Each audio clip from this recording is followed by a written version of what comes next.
Want to share the same posts on your Instagram story and Facebook story without having to manually repost? I'm Jessica from techboomers.com, and in this video, I'll be showing you how to automatically share your Instagram stories to your Facebook story. Now let's get started.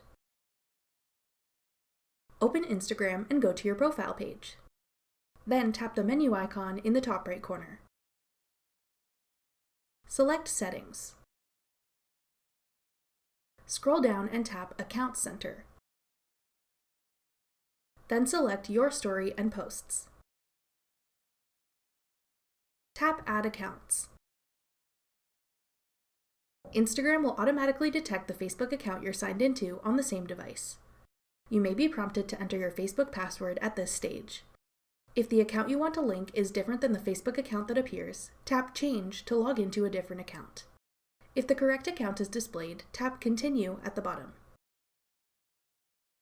To confirm, tap Yes, I agree. To have your Instagram story posts automatically shared to your Facebook story, tap the switch labeled Your Instagram Story.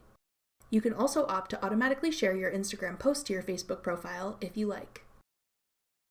Once that's set up, each time you post on your Instagram story, the post will automatically be shared to your Facebook story as well.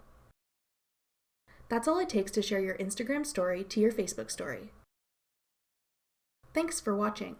If you found this video helpful, we'd love it if you'd hit the thumbs up button below and subscribe to our channel. We put out great new tech tutorials like this one every week.